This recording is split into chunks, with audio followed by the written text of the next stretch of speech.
Hello guys, welcome back to my channel. My name is Monish Parkhi and मैं इस series में अपनी रिकवरी जर्नी को कवर कर रहा हूँ आप लोगों के साथ।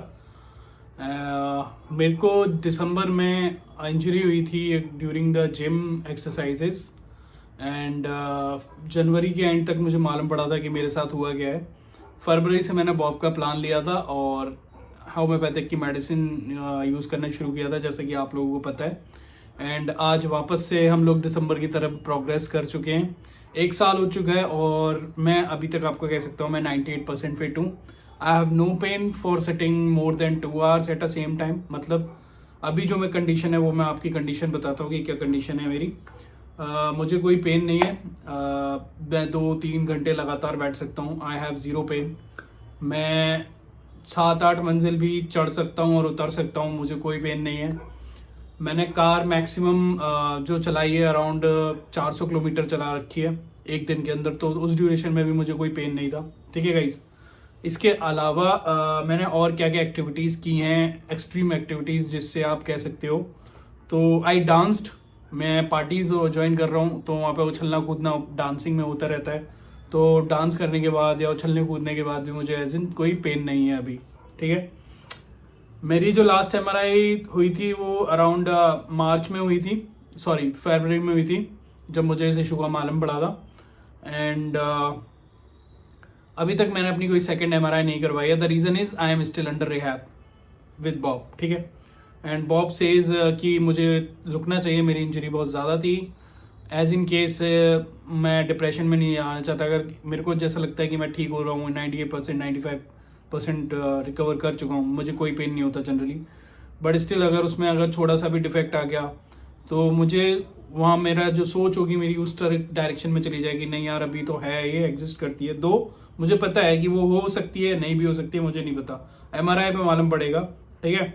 अगर हल्की सी भी होती है तो it will take more time to recover from this injury, but अभी जो कंडीशन है वो मैं आपके साथ शेयर कर दी है। ठीक है गाइज। तो आज मैं अपने एक्सपीरियंस के साथ साथ मैं 2 बॉब के अलग अलग क्लाइंट्स हैं जिनकी वीडियोस के यूआरएल्स मैं आपको इस वीडियो के लिंक में दूंगा। आप देखिएगा उन यूज़ केसेस को। उन यूज़ केसेस से आपको ये मालूम पड़ेगा कि कितनी एक्सट्रीम लेवल तक की इंजरी इस चोट में वो सही हो सकती है।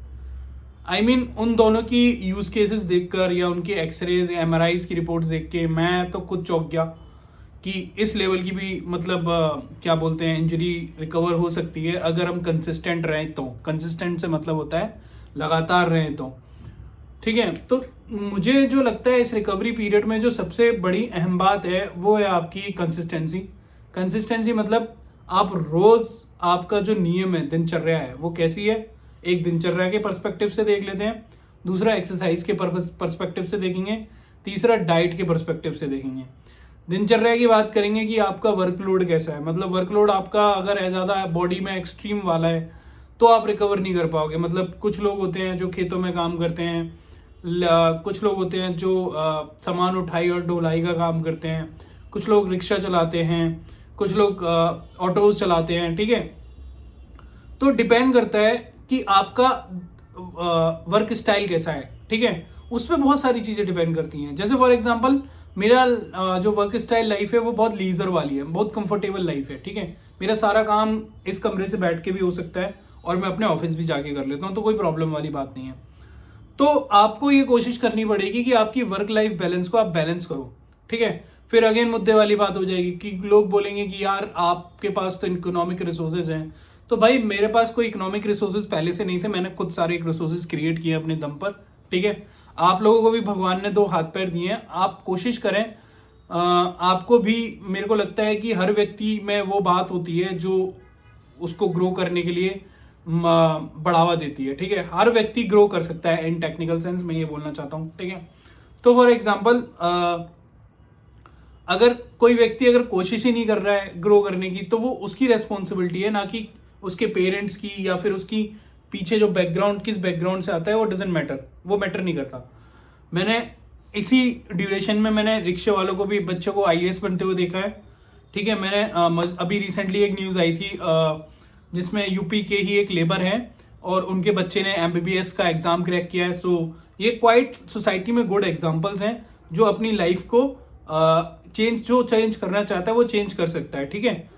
चाहे वो आप यूट्यूबिंग से करो, चाहे वो आप पढ़ाई से करो, चाहे आप वो बिजनेस करके करो, चाहे आप वो मेहनत करके करो, वो आपके ऊपर है, आपका तरीका है कि आप कैसे आगे लेना चाहते हो। हाँ, अगर आप भगवान भरोसे ही बैठ गए हो कि नहीं भाई हमें तो भगवान ला के देंगे, अल्लाह ला के देंगे, या फिर जीसस क्राइस्ट कोई चीज़ ला के देंगे, तो दे आर देयर, वो हैं वहाँ पर आपको सपोर्ट करने के लिए। पर भाई वो कहते हैं कि मनुष्य तू कर्म तो कर, तभी तो उसको फल मिलेगा, ठीक है।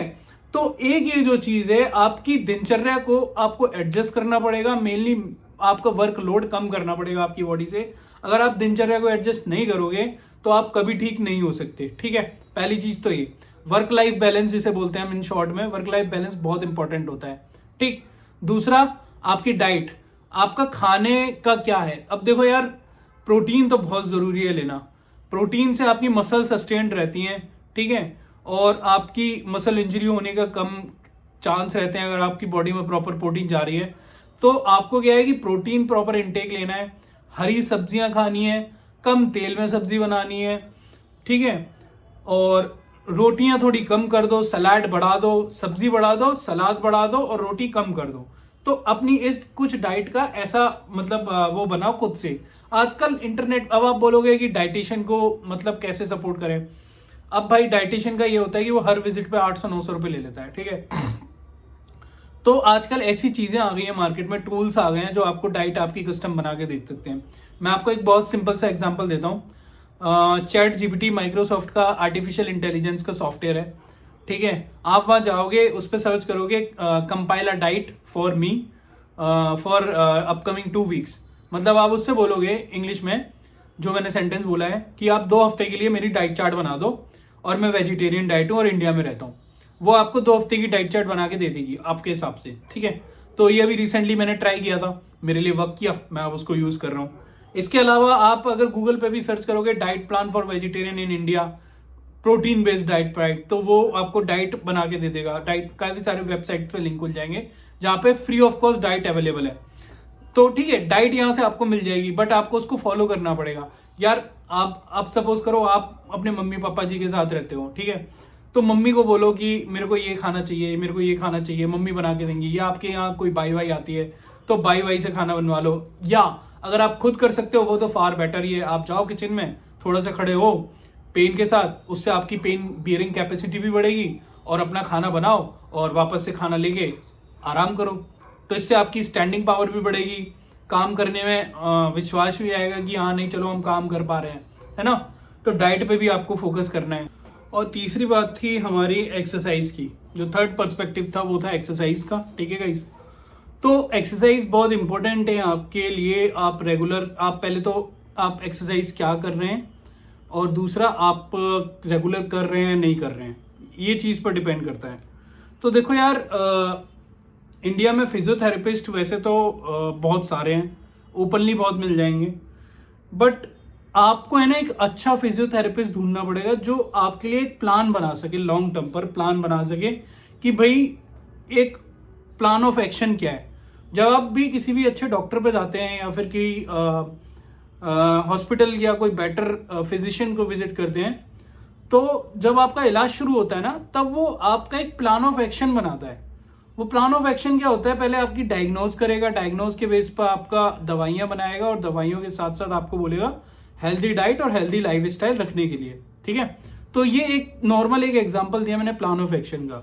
अगर प्लान ऑफ एक्शन में इस इंजरी के पर्सपेक्टिव में बात करूं, तो देखो आपकी एक्सरसाइज शुरू होंगी, और ऐसा नहीं है कि बॉब कोई एक्सरसाइज अलग से बता रहा है या फिर इंडियन फिजियोथेरेपिस्ट अलग से बता रहे हैं। दोनों चीज़ों में जो मुझे डिफरेंस मालूम पड़ा वो ये है, जो ड्यूरेशन है एक्सरसाइजेस का वो डिफरेंट है। मतलब बॉब ने आप 7 सपोज करो, हमारे पास लंबर एरिया की 10 से 15 एक्सरसाइजेज हैं, उन एक्सरसाइजेस को ऐसे टेस्ट किया है आपके लिए कि आप धीरे धीरे उन एक्सरसाइजेस से होते हुए निकलें और आप अपनी मसल को स्ट्रॉन्ग करें।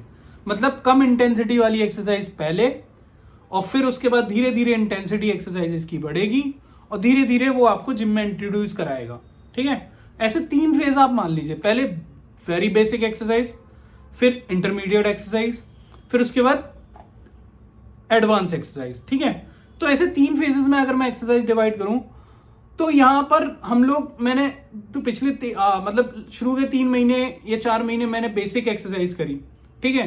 फिर उसके बाद 1-1.5 महीने 2 महीने मैंने इंटरमीडिएट एक्सरसाइज करी, फिर उसके बाद मैं एडवांस एक्सरसाइज जिम में चला गया, जिम में एक्सरसाइज करने लग गया। तो ये मेरा कोर्स ऑफ एक्शन रहा। इंडियन फिजियोथेरेपिस्ट क्या गलती करते हैं, वो सारी एक्सरसाइज आपको एक साथ पुट कर देंगे और कहेंगे कि आप नई एक्सरसाइज करो। इससे 2 चीजें हो सकती हैं, या तो आपकी इंजरी और ज्यादा इंजर्ड हो जाएगी और आप इंजर्ड होगे, आपका पेन बढ़ जाएगा, पेन बढ़ोगे, आप एक्सरसाइज ड्रॉप कर दोगे, आपको लगेगा कि ये एक्सरसाइज की वजह से हो रहा है, जो कि काफी हद तक सही है। बट फिर लोग बोलेंगे, यहीं से एक और पॉइंट निकलेगा, दूसरा पॉइंट, कि भाई हमने तो फिजियोथेरेपी करवाई थी बट हमें फायदा नहीं मिला। तो मैंने इंडियन फिजियोथेरेपिस्ट से मैंने भी फिजियोथेरेपी करवाई थी। जो मैंने पाया वो ये डिफरेंस था कि उसने सारी एक्सरसाइज एक साथ पुट कर दी मेरे ऊपर और मेरे को रिकवर करने का टाइम ही नहीं दिया, है ना। और दूसरी चीज जो है, मतलब तीसरी चीज मैं कहूंगा, मोबिलिटी की एक्सरसाइज। यहाँ के लोग मोबिलिटी पे फोकस ही नहीं करते, जॉइंट मोबिलिटी की बात कर रहा हूं मैं। और जॉइंट मोबिलिटी दोस्तों इतना ज्यादा जरूरी नहीं है आजकल, क्योंकि हमारा जो खाने का वो है, न्यूट्रिएंट खाना जो हम भी खाते हैं उसमें न्यूट्रिएंट्स की कमी रहती है, ठीक है।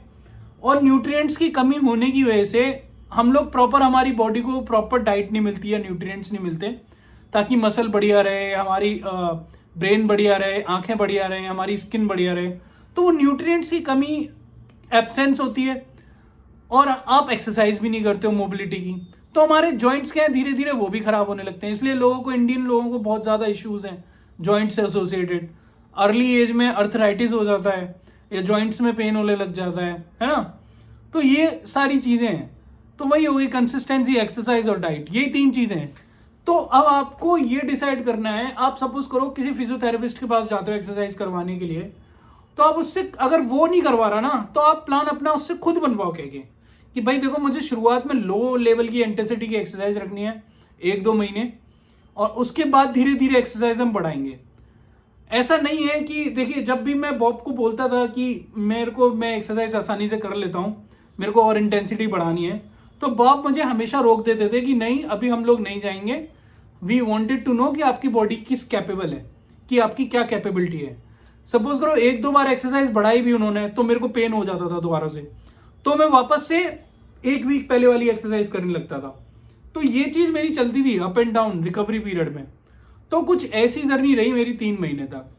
और तीसरे महीने में मैं बता देता हूँ अपडेट क्या था मेरा, तीसरे महीने का भी अपडेट।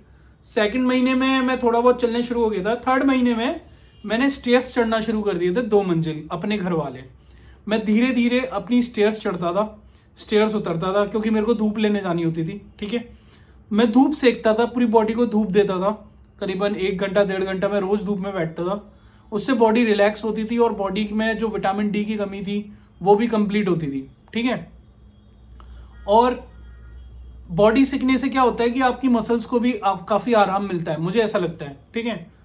तो आपको धूप लेनी चाहिए, आके जाके छत पे बैठना चाहिए, ये भी चीज़ है, आप कर सकते हो। फिर मैंने तीसरे महीने में, मतलब मैं सीढ़ियाँ चढ़ने लग गया था।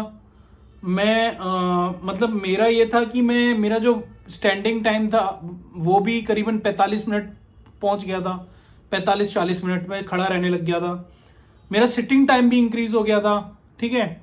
और मतलब मेरे को ऐसा लग रहा था कि हाँ मैं ठीक हो रहा हूँ, तो उससे मेरा जो कॉन्फिडेंस था वो काफ़ी लेवल पर ऊपर गया और मैंने एक्सरसाइज कंप्लीट रखी, मतलब कंटिन्यू रखी।